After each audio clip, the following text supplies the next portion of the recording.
الله وبركاته. بسم الله الرحمن الرحيم. الحمد لله رب العالمين والصلاة والسلام على رسول الله وعلى آله وصحبه أجمعين. أما بعد. InsyaAllah pada pagi ini kita baca dari surah Al-Baqarah, bermula dari ayat 25 sampai seterusnya insyaAllah.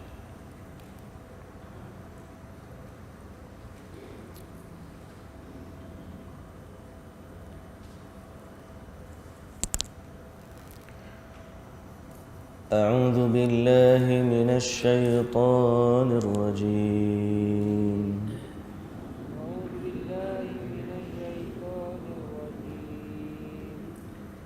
بسم الله الرحمن الرحيم.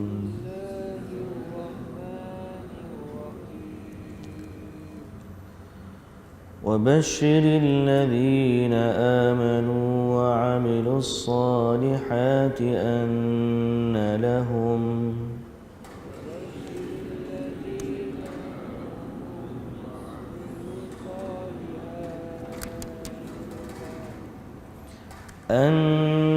لهم جنات تجري من تحتها الأنهار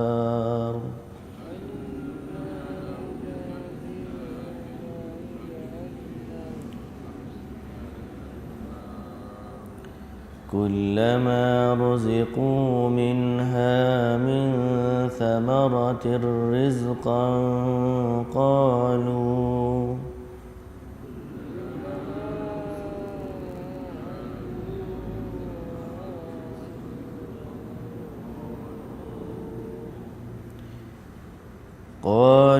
هذا الذي رزقنا من قبل وأتوا به متشابها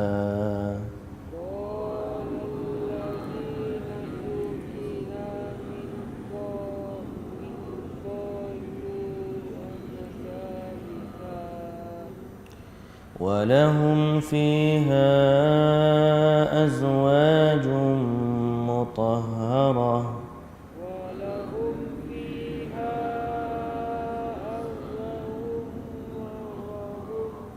وهم فيها خالدون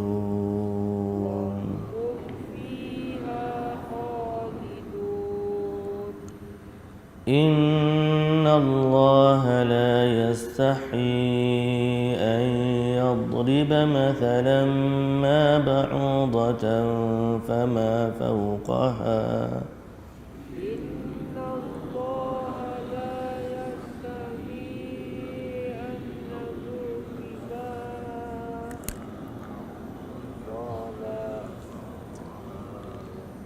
فأما الذين آمنوا فيعلمون أنه الحق من ربهم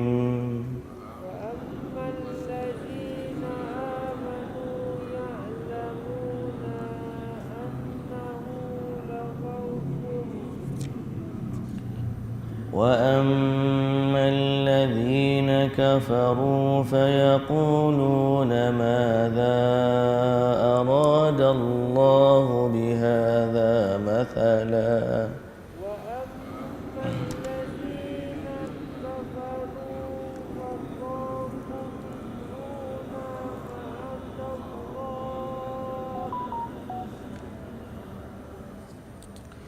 يضل به كثيرا ويهدي به كثيرا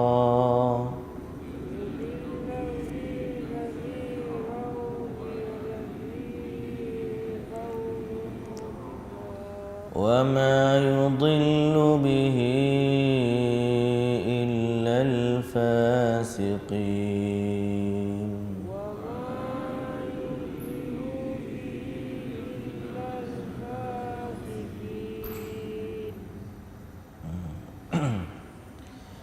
Bismillahirrahmanirrahim. Alhamdulillah wassalatu wassalamu ala Rasulillah wa ala alihi wa sahbihi ajma'in. Alhamdulillah, puji dan syukur bagi Allah Subhanahu wa taala, Tuhan pemilik, pencipta, pentadbir, penguasa sekalian alam. Dialah Allah yang menjadikan kita dan dialah Allah yang menjadikan orang-orang dan generasi sebelum daripada kita. Selawat dan salam ke atas Nabi junjungan kita Nabi Muhammad sallallahu alaihi wasallam, juga atas ahli keluarga baginda, para sahabatnya dan para pengikutnya yang setia sehinggalah ke hari kiamat. Alhamdulillah, alhamdulillah, alhamdulillah. Muslimin dan muslimat yang dirahmati Allah, maka kita semalam cerita tentang hak dan tanggungjawab kita sebagai hamba kepada Allah. Dan Allah Subhanahu wa taala membahagikan manusia ni kepada 3 golongan: yang beriman, yang kafir dan juga yang munafik.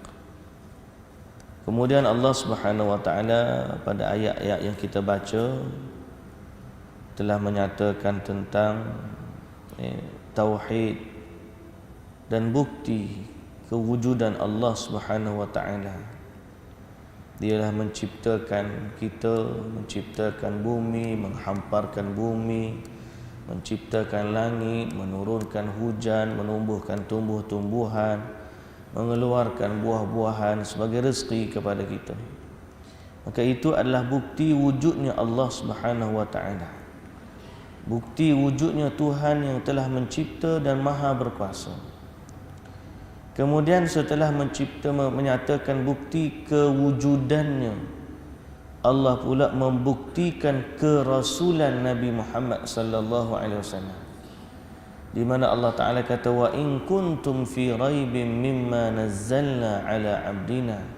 Kalau kamu tak percaya Muhammad tu rasul dan kamu tak percaya apa yang kami turunkan kepada dia, maka Allah Taala cabar supaya datangkan satu surah yang semisal, satu surah yang sama seperti yang Nabi Muhammad sallallahu alaihi wasallam bawa. Maka bila dia tak mampu dan memang tak akan mampu, maka ketahuilah bahawa Nabi Muhammad itu benar-benar rasul. Dialah rasul yang ditugaskan oleh Allah membawa wahyu kepada umat ini. Dan Al-Quran tidak ada tandingannya, tidak ada tandingannya sama sekali. Sama ada dari sudut bahasa, tak ada yang boleh lawan Quran. Ini antara satu sudut i'jaz dipanggil, kemukjizatan Al-Quran.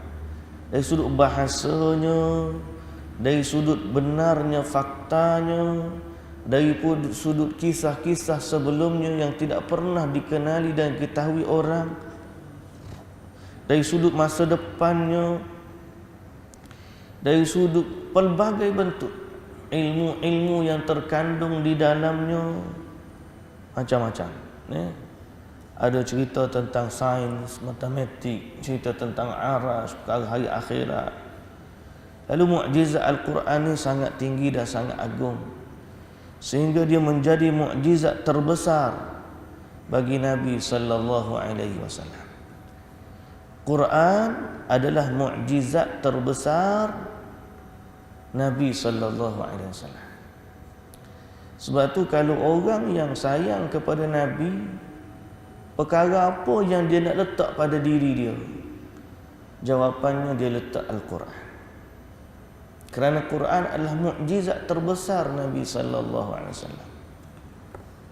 Nabi ni banyak ada pada dia. Mukjizat Nabi itu sendiri banyak. Dan Nabi ni ada juga pada benda-benda pada dia, benda dipanggil jibiliyah. Jibiliyah ni pada sudut kebiasaannya Nabi macam tu. Ada yang bersifat mukjizat, ada yang bersifat lumrah bagi kehidupan Nabi. Nabi pakai selipar, biasa. Orang lain pakai selipar juga. Nabi naik unta, biasa. Orang lain naik unta juga. Nabi pakai jubah. Biasa Nabi, orang lain pakai jubah masa tu. Nabi pakai serban, orang lain pakai serban juga masa tu. Nabi makan roti, Nabi makan kurma, Nabi minum air. Dia panggil jibiliyah. Kehidupan Nabi sallallahu alaihi wasallam sebagai manusia. Dalam masa yang sama Allah kurniakan kepada Nabi mukjizat untuk membuktikan kenabian baginda. Maka ada peristiwa-peristiwa Nabi berisra wal mi'raj, naik ke langit. Ada peristiwa Nabi sallallahu alaihi wasallam kacau lauk makanan sehingga jadi banyak. Ada waktu orang bagi susu, Nabi minum bekas tu. Nabi suruh para sahabat minum, kemudian sahabat dulu minum, tak habis. Sampai akhirnya kenyang semua sekali, susu masih lagi tak habis. Last sekali baru Nabi sallallahu alaihi wasallam minum. Banyak mukjizat Nabi, bulan terbelah dua. Tapi yang paling agung dalam banyak mukjizat Al-Quran. Sebab tu kalau orang nak jadikan kemuliaan sebagai tanda cinta dia kepada Nabi sallallahu alaihi wasallam, berdampinglah dengan Quran. Kalau ambil benda jibiliyah menjadi simbol kecintaan, jibiliyah, ingat tak saya sebut tadi? Kita panggil jibiliyah dalam bahasa Arab ni, ialah perkara-perkara biasa dalam kehidupan Nabi sebagai manusia. Contohnya Nabi naik unta, lepas tu kita buat gambar unta, kita buat, aku suka pakai lambang unta ni sebab Nabi naik unta. Kita pun semua beli baju cak camel, beli selipar cak camel, beli cak camel berapa? Pasal apa? Sebab Nabi naik unta. Oh, kalaulah syarikat camel tu, dia tahu orang Islam ni begitu sifat dia, dia tukar. Kalau saya tukar gambar camel tu, saya buat nama brand lain, Qaswa, nama unta Nabi. Lepas tu kita tunggang habis-habis. Untung tu dah buat unta Nabi nama Qaswa. Tapi orang buat lagi tu tak buat. Apatah lagi kalau nak ambil gambar sekarang ni, orang viral lah, kita kata viral. Ramai orang buat lambang selipar. Gambar selipar sebagai tanda cinta kepada Nabi. Kenapa tak ambil hal lebih mulia daripada selipar? Nabi ada pedang, kita guna gambar pedang. Nabi ada apa lagi? Jubah, kita guna gambar jubah. Tapi kenapa selipar? Dia pun kaitlah, awak mari cerita sebab selipar naik Isra wal Mi'raj. Kan Nabi naik baju pun naik Isra Mi'raj. Sehingga akhirnya jadikan dia simbol cinta kepada Nabi. Duduk di kereta, duduk di beg, duduk di kopiah, duduk di baju, duduk mana-mana. Tapi sebenarnya mukjizat Nabi yang paling utama ialah Al-Quran. Jadi siapa yang benar-benar cinta kepada Nabi, jangan ambil lambang tu tak. Selipar tu lambang lah, selipar ori tak ada dah. Kalau betul sayang kepada Nabi, ambil Al-Quran yang turun kepada Nabi, yang Allah simpan dalam dada Nabi, ambil simpan dalam dada kita. Quran ni ori tak? Ori.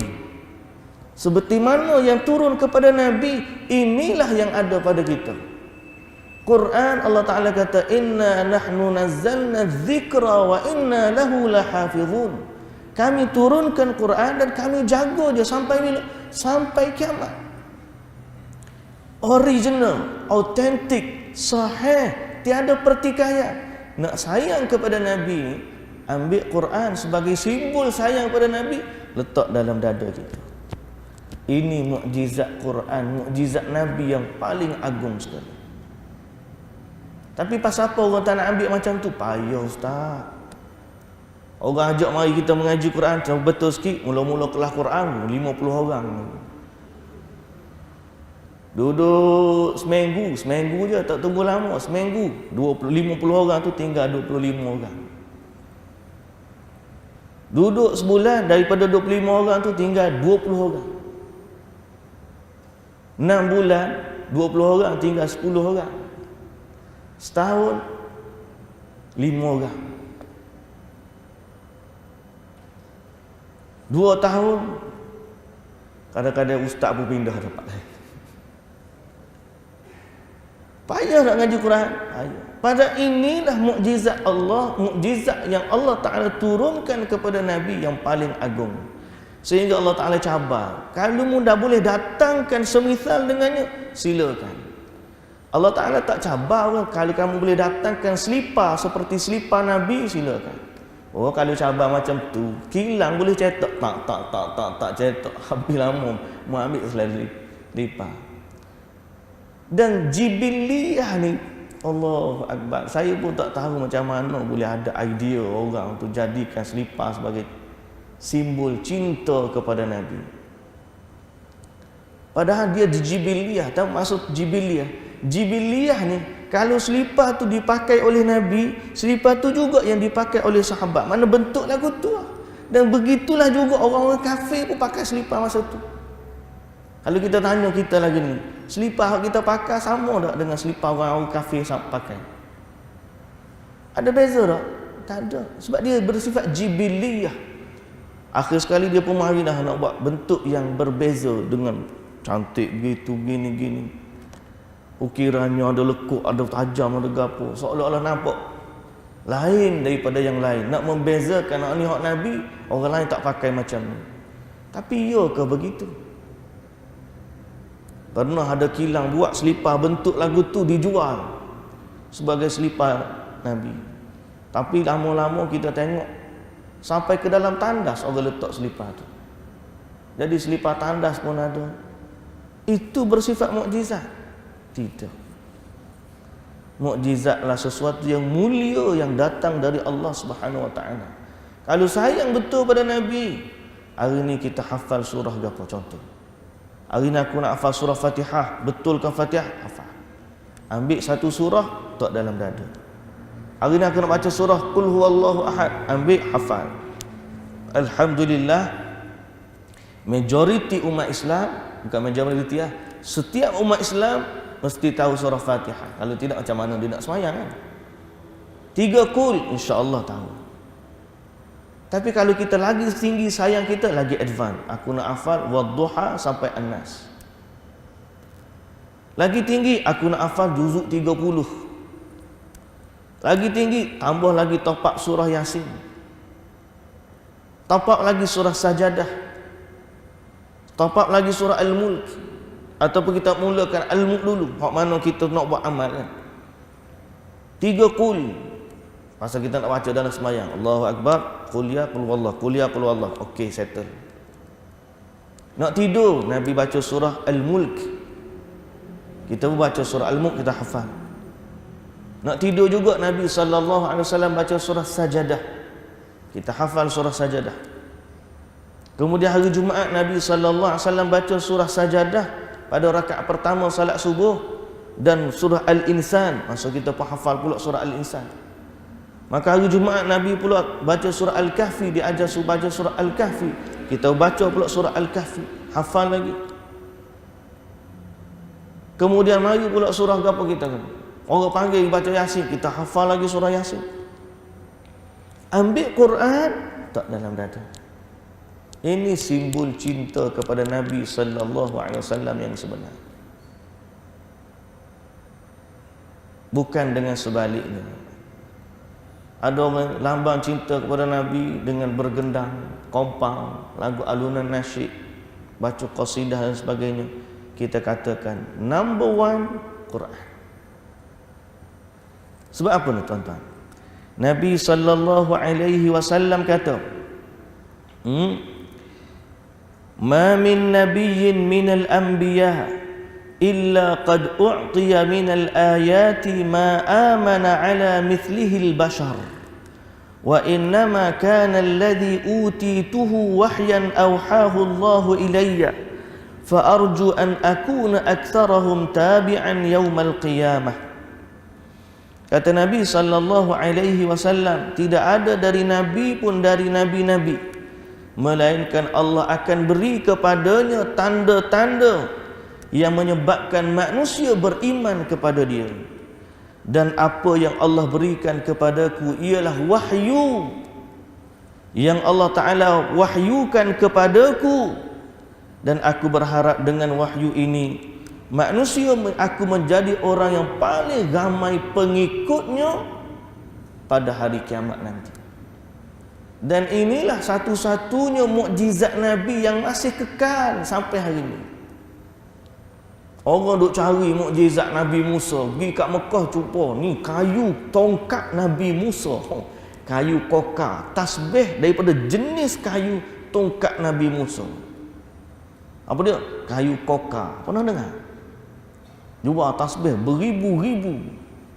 Jual lagi. Ni kami ni ada kayu jenis bahtera Nabi Nuh. Cari ke baru bahtera Nabi Nuh, cari ke tongkat Nabi Musa. Apa lagi cari mukjizat hak Nabi kita? Pergi ke telaga mana hak Nabi ludah ambil air telaga tu minum. Hak setengah tu gak pergi pokok tu Nabi berteduh pada dia duk bangga begini. Tuan-tuan, mukjizat tu semua tu berlaku zaman Nabi. Habis dah tongkat tu tak tahu mana dah pergi. Pokok yang Nabi berbai'ah dengannya sudah pun ditebang oleh Umar Al-Khattab. Susu yang sahabat minum sebagai mukjizat Nabi dah habis dah waktu Nabi minum tu, sekat tu je. Lauk yang Nabi kacau tu habis dah setakat tu je. Bulan yang Nabi SAW terbelah depan Nabi dah cantum balik naik dah ke langit semula. Mukjizat peristiwa Isra wal Mi'raj berlaku sekali tu dan tidak berulang lagi kali kedua. Semua mukjizat lain berlaku habis. Tapi mukjizat Quran sampai hari ini ada dengan kita. Inilah tanda sayang ke Nabi sebenarnya. Inilah tanda sayang kepada Nabi SAW yang sebenar. Tapi kita tengok macam mana kita dialihkan oleh orang-orang yang mungkin dia ni sayang juga pada Nabi, tapi kita mesti membezakan mana intan dan mana kaca, mana permata dan mana aku panggil apa? Kaca lah. Mana ilmu, mana mukjizat yang the real mukjizat. Real tuan-tuan, Quran ni real. Kita boleh baca, kita boleh tafsir kitab. Allahu Akbar. Kalau buat kitab tafsir puluh-puluh jenis tafsir, bacalah. Ini mukjizat sebenar yang ada pada Nabi SAW. Sebab tu pada saya kata dulu, siapa yang mencintai Nabi SAW sebagai Rasul, dan siapa yang mencintai Allah sebagai Tuhan, dan dia redha Islam bagi dia sebagai agama, maka di sinilah tempat dia duduk dan berehat. Taman dia adalah Al-Quran. Hiburan dia adalah Al-Quran. Dia senantiasa berada dengan Al-Quran, kerana Al-Quran adalah satu-satunya mukjizat Nabi SAW yang masih kekal sampai hari ini. Tapi kita tak berasa lagu tu kan? Dia duduk di rak-rak, simpan rak tu, berdebu kadang-kadang Quran. Cuba tiba-tiba orang letak situ capal, selipar, hak original, hak Nabi. Hancur selipar tu, berebut orang. Di mana-mana sekarang ni kita tengok lambang selipar tu, selipar. Ada ukiran khot lah, macam-macam, ada bentuk di tali beg, sling bag capar, topi cap capar, kopiah capar, beg capar. Mana Quran?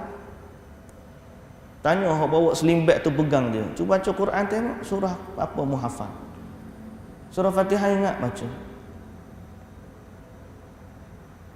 Betulkan Al-Quran. Ini mukjizat paling besar. Allah Ta'ala cabar, wa in kuntum fi raibin mimma nazzalna ala abdina fa'tu bi suratin min mithlih. Allahu Akbar. Jadi saya nak pesan pada diri saya dan tuan-tuan yang dirahmati Allah, gagahkanlah diri untuk Al-Quran.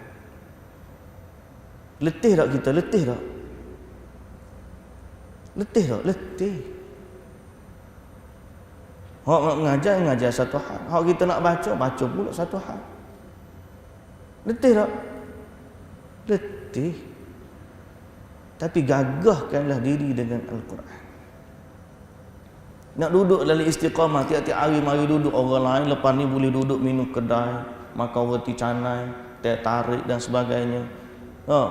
Setengah-setengah orang tu, aku dengar juga tapi online lah, dengar sambil-sambil tu kedai restoran. Kita ni mari nak duduk lepas daripada solat, mari. Kameraman kita ni mari punya jauh dia mari ni. Tiap-tiap pagi mari. Daripada mana? Taman Sara dia duduk tu. Dia jauh lagi daripada saya dekat ni. Dia tiap-tiap hari naik motor, bawa beg, bawa kamera, bawa ni. Jazakallahu khairal jaza. Semoga Allah mengganjari dia dengan kebaikan. Tapi kenapa sanggup susah payah? Demi Al-Quran, ilmu. Tuan-tuan, sebab tu saya kata semalam, kita ni belajar biar ada taksilul ilm, biar ada kita tahu mana ilmu, mana sembang. Kalau mari ayat Quran tak baca, hadis tak baca, sembang pumpang, habis masa wa sallallahu ala nabiyyina Muhammad. Dengan satu mari ayat Quran begini, hadis macam ni, tafsiran ulama'nya macam ni. Sebab apa kita sanggup susah payah? Kerana ilmu demi Al-Quran. Jadi kita minta supaya istiqamah dengan Quran. Bukan untuk saya, bukan untuk siapa-siapa, untuk kita dengan Allah Subhanahu wa ta'ala. Ini mukjizat yang the real mukjizat. Tapi kenapa orang tak sanggup bersusah payah kepada?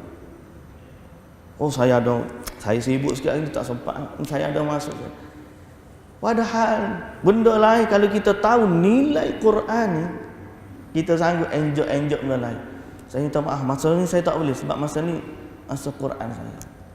Saya pernah pergi di satu tempat, jumpa dengan Hafizahullah ya. Panggil yang Quran Time tu, bos dia apa? Quran Time, Allahu Akbar, Karangcraft. Saya pergi masa tu dalam pukul 3 macam tu, lewat nak jumpa. Ada appointment tapi lewat sikit kita pergi. Sampai depan sekretari dia kata, "Oh ustaz, minta maaf. Masa ni Datuk memang blok, semua orang tak boleh jumpa dia. Sebab ini masa dia bertemu dengan Quran. Appointment dia dengan Quran. Dia set hari, setiap hari dia ada appointment dia dengan Quran. Orang lain jumpa, appointment ni tak boleh. Hak ni utama, tak boleh enjoy. Pasal ini appointment dia dengan Quran. Orang yang tahu nilai Quran, dia tidak akan letak benda lain. Sebab tu saya kata tuan-tuan, cintailah Allah melalui Al-Quran. Cintailah Rasulullah melalui Al-Quran. Cintailah agama kita dengan Al-Quran. Jaga dia, hafal dia, baca dia, fahami maknanya, beramal dengannya, rawat diri dengannya. Quran mukjizat yang the living mukjizat, bahasa kita lah. Mukjizat yang masih hidup dan masih the existing mukjizat yang masih wujud. Kalau kita tahu nilai dia, Allah tak tersimpan duduk-duduk saja-saja tu. Ambil Quran baca. Ada seorang kat kampung saya, Hafizahullah juga dia, daripada muda sampai tua, dia lah tu, bila orang paling awal masuk surau dia, kita panggil Tuan Haji Nasir kat dia. Dia orang senang, bukan orang tak senang. Anak-anak harta banyak dia. Tapi alhamdulillah Allah letak pada dia ni rasa nak duduk di surau. Dia akan mari duduk ngaji, kerja dia ngaji. Orang duduk sembang, duduk apa, kerja dia mengaji. Sampai lepas dia azan dia ngaji pula, ngaji. Dia tengok orang solat, dia ngaji. Tak habis lagi solat, dia ngaji lagi. Sampai dia tengok orang habis solat, dia tutup Quran, dia pergi qomat. Kerja dia tu, Allahu Akbar. Saya kata tu Haji ni, dia ni tak kata kau orang, tak sembang banyak, tak gapo. Oh tanah jangan kira orang, bukan orang kampung biasa. Rumah saya ada berapa rumah. Kalau dia nak enjoy, kedai mah dia ada. Kalau dia nak enjoy, oh duit ni jalan sana sini boleh pergi melancong anak-anak. Semua anak duk Kuala Lumpur kata-kata bersalah. Tapi dia duk kampung. Tak ada pakai kereta Nissan Sunny lama. Ni siapa sekarang ni? Ingat tak Nissan Sunny tu? Pakai hot tu je. Duit dia ni kalau saya kata ya Allah. Akhir sekali ni kita tak ada duit bagi-bagi belaka dah ke anak-anak belaka. Tapi kerja dia mari pagi. Baca tuan-tuan nak sembang dengan dia pun tak bukan kata. Saya faham mayang kata, "Haji, kita pun jela kat dia. Dululah doa kat saya."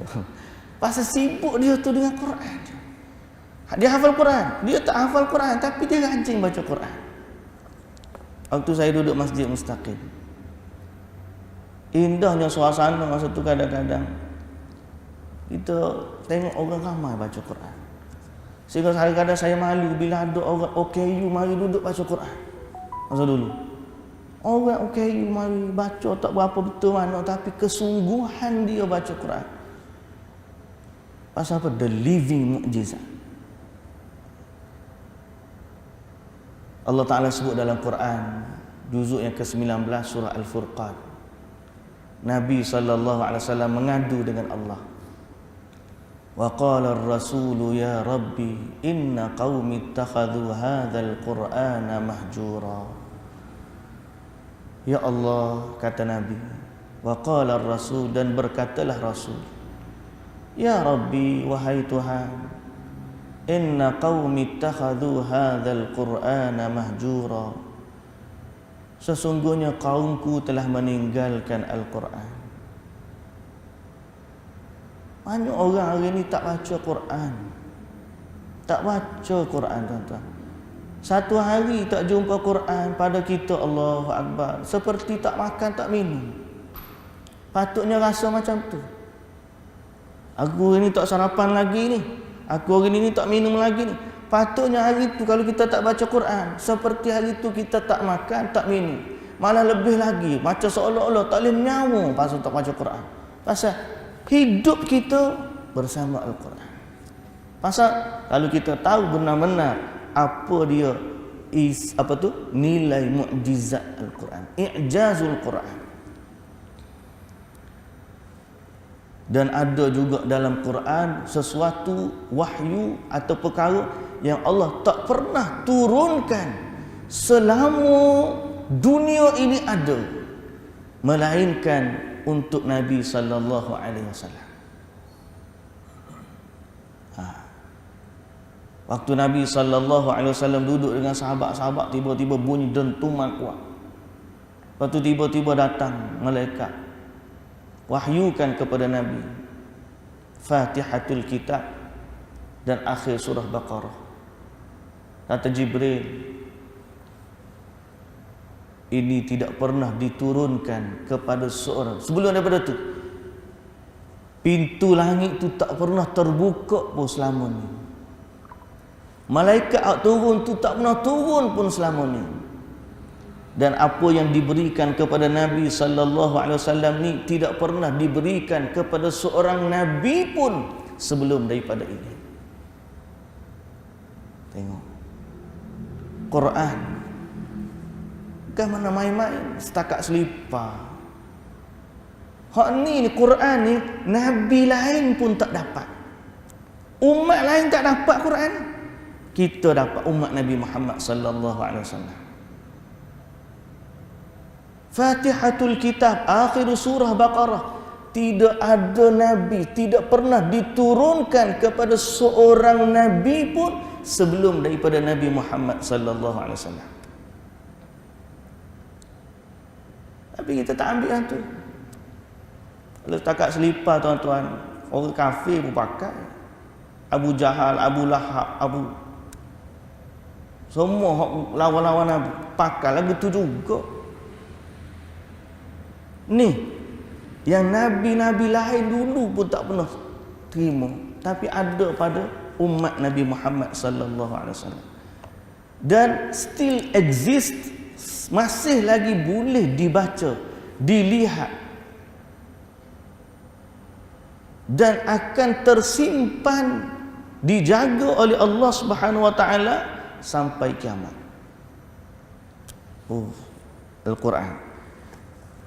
Kemudian Allah Subhanahu wa taala sebut ayat semalam kita baca bahawa api neraka ni Waquduhan nas wal hijarah, bahan bakarnya adalah annas, manusia, dan juga al-hijarah, batu batan. Muslimin dan muslimat yang dirahmati Allah, bahan bakar daripada neraka ni dari manusia dan juga batu, bagaimana dalam ayat yang kita baca semalam. Berkata ulama tafsir, batu yang dimaksudkan selain daripada dibakar patung-patung berhala kan sebenarnya, wal muradu bil hijarati hahuna hiya hijaratul kibrit al-azimah as-sauda as-salbah al-muntinah wa hiya ashaddul ahjari harran idza humiyat. Yang dimaksudkan dengan batu ini adalah batu kibrit. Kibrit ni belerang. Tentang kita kata kita nak buat api, kadang-kadang kita ada arang batu kan, arang batu. Sebelum manusia nak masuk tu, Allah nyalakan dulu. Nyalakan neraka. Dengan apa bahan bakar neraka? Dengan batu.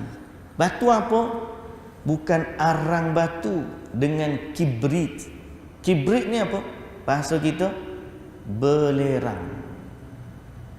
Kenapa belerang jadi bahan bakar api neraka? Kerana 5 sebab. Yang pertama, cepat nyalaannya. Belerang ni kita lah nyala, sapam nyala. Yang kedua, busuk baunya. Belerang ni kita bakar dia bau busuk. Yang ketiga, asap yang banyak. Setakat api keluar, asap pun banyak, lemas. Yang keempat, baunya melekat di badan. Yang kelima, apinya sangat panas. Belerang ni dia punya tahap bakaran dia, api dia tak sama dengan arang. Api belerang lagi panas daripada arang kan.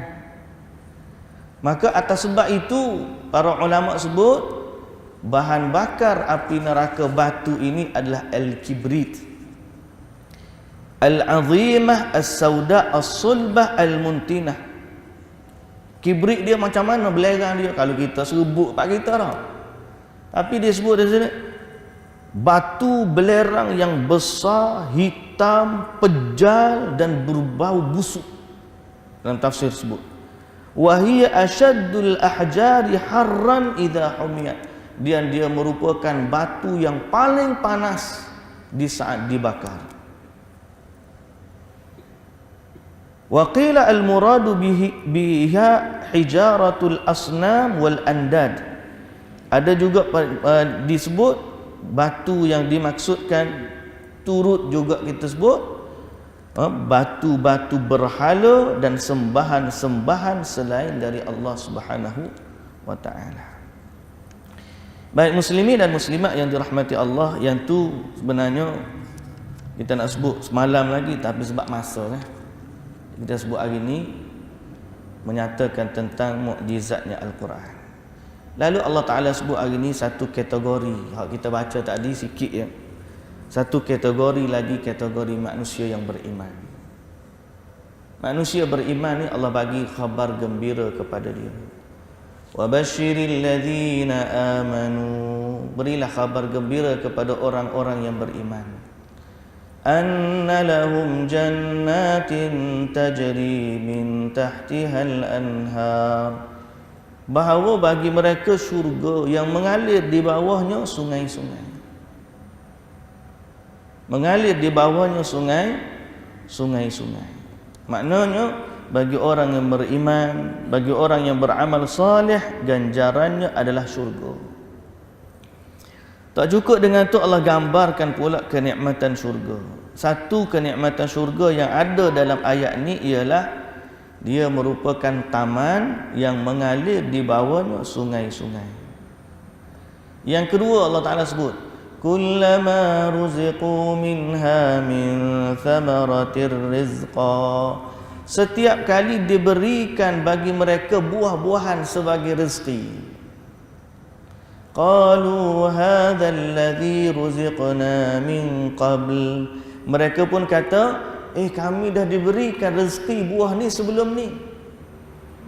Wa utubihi mutasyabiha, yang diberikan sebelum ini itu seakan-akan saja. Apa maksud seakan-akan? Apa maksud seakan-akan? Iaitu rupanya yang sama tetapi rasanya yang berbeza. Sama pada rupa, tapi bila makan lagi sedap daripada yang pertama. Kemudian datang pula yang ketiga, rupa sama dengan yang kedua, tapi rasa dia lebih sedap daripada yang kedua.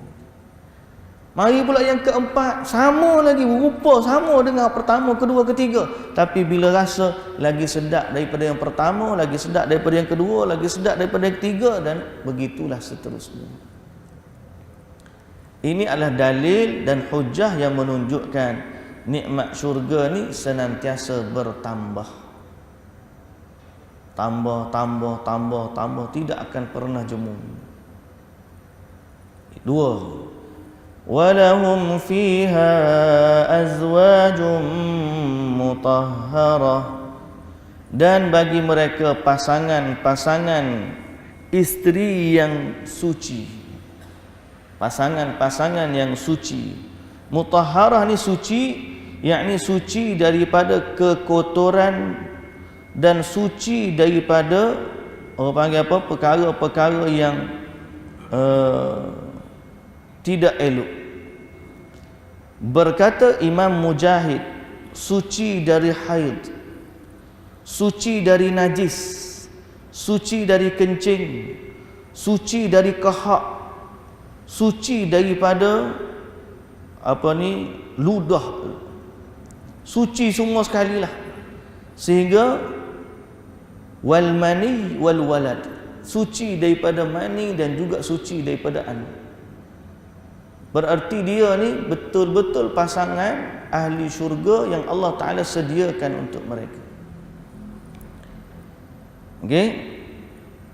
Suci juga daripada dosa, dan suci segala-galanya lah kalau kita kata.